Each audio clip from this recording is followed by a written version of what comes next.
mọi người đã dậy chưa? Và cùng với Thanh Huyền bắt đầu ngày mới tại làng chài An Hòa Hải, huyện Tuy An.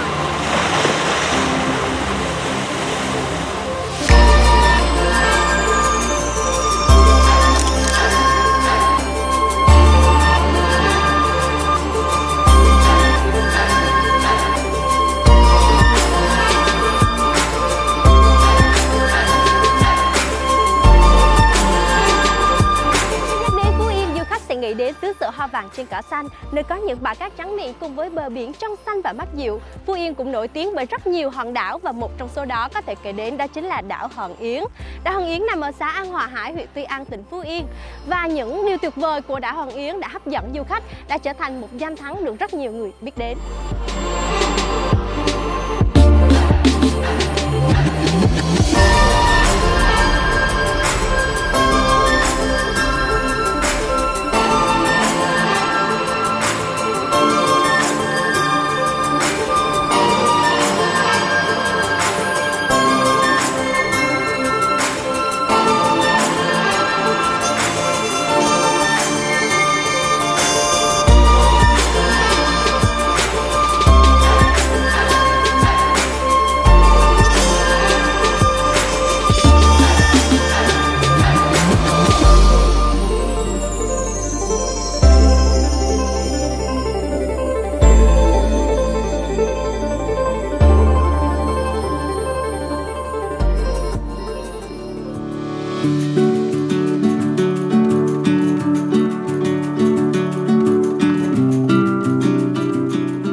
Thanh Huyền đã có mặt tại vườn Seri Tân Định, nằm trong nhóm khu du lịch sinh thái Hòn Yến. Và kế bên Thanh Huyền đây đang là chú Thoại, chủ vườn Seri. Có chào chú Thoại ạ. Chú chào cháu. Dạ, chú cho con hỏi là vườn Seri của mình là có nhiều cây, khoảng bao nhiêu cây vậy chú? Khoảng gần 140 cây. Khu này là khu vườn có trái rồi, không phải trái rất dày.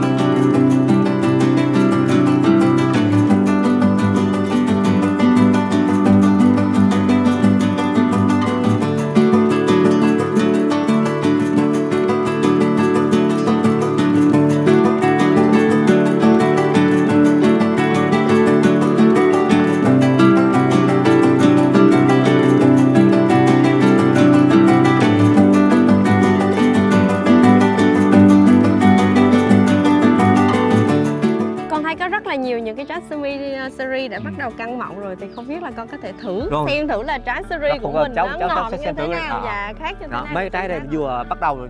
Cỡ này là vừa màu hồng hồng nữa này, trái ăn rất vừa ăn này. Dạ, như thế này chú chú thấy luôn rồi. Tầm như thế này là đã ăn được. Người ăn được là trái nó màu hồng hồng vậy là ăn rồi.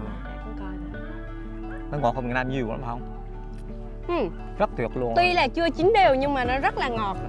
Dạ. Bạn có đang tò mò một trái Seri như thế này khi thành rượu thì sẽ có hương vị như thế nào không? Hãy cùng theo Trần Thanh Huyền nhé. Cháu thử rượu Seri coi coi hương vị như thế nào. Dạ. Phụ nữ rất tốt sao? Thấy chưa? Nó kiểu như kiểu mà chua ngọt. Nước lên men. Chị nói gì nước men cái gì hả? Nó nước trái cây lên men cái gì đâu? Dạ. Còn bao lâu thì mình ủ được cho nó chín để trở thành rượu chú? Thì cái trái như trái chín cháu thấy quỳ cây á, mình hái vô rồi bắt đầu mình ủ trong cái bầu này. Dạ. Bỏ đường vô, chứ không phải là nó không đâu, phải có đường nữa.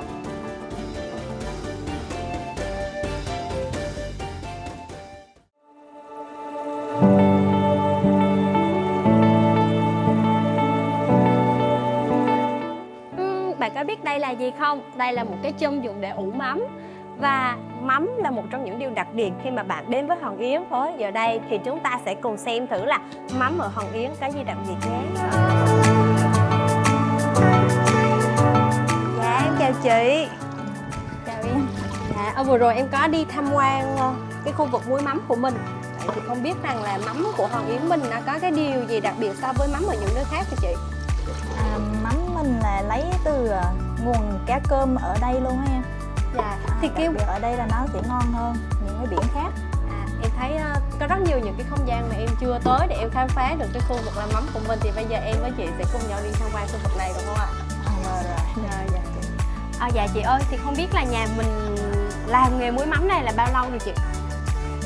Bên này chị làm chắc cũng được 30 năm rồi ạ. Dạ, thì thường thì một cái chum như thế này thì khoảng bao nhiêu ký cá ở trong này vậy chị? Chắc cũng khoảng là 500 á, 300-400 gì đó. À, Nói chung là cũng tùy lượng. thường thì bao lâu mà một cái chum như vậy cá nó thành được Một muối năm được em, mắm? một Một năm. năm ạ. Ừ. Dạ.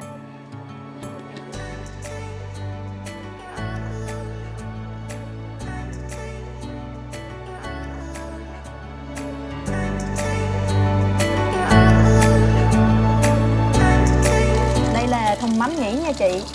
Hai chị lấy cho em xem màu của nó.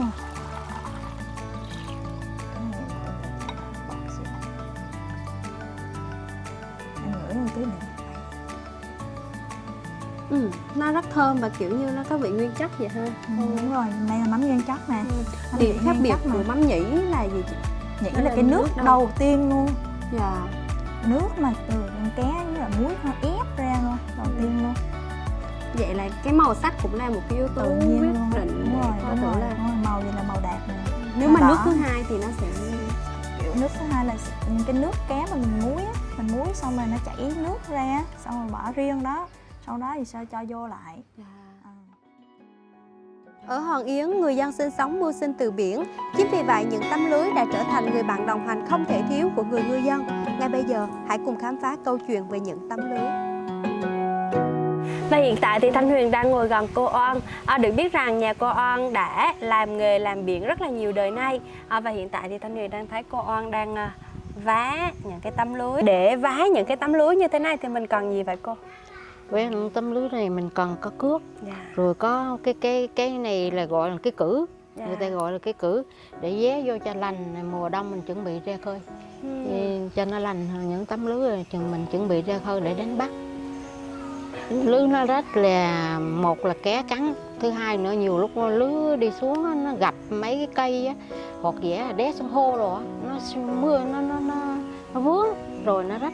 Vậy thì con có Nhiều. thể trải nghiệm cùng vá lưới cùng cô được. Rồi được. Dạ. Có cái trải nghiệm biết.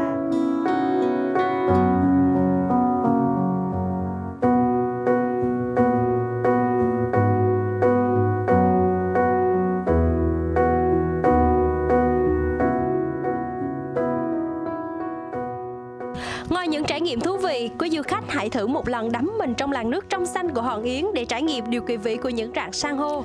Điều đặc biệt ở Hòn Yến là hệ sinh thái san hô đa dạng, phong phú, nhiều màu sắc gắn với đặc điểm địa chất địa mạo, tạo nên nét đặc trưng và trở thành biểu tượng riêng cho tỉnh Phú Yên. Hòn Yến sẽ càng thêm đẹp nếu như có sự chung tay của cộng đồng để cùng bảo vệ san hô, gìn giữ nét văn hóa truyền thống bản địa. Và nếu như các bạn muốn tìm một địa điểm du lịch lý tưởng cho những ngày hè nóng bức thì hãy đến với Hòn Yến, Phú Yên.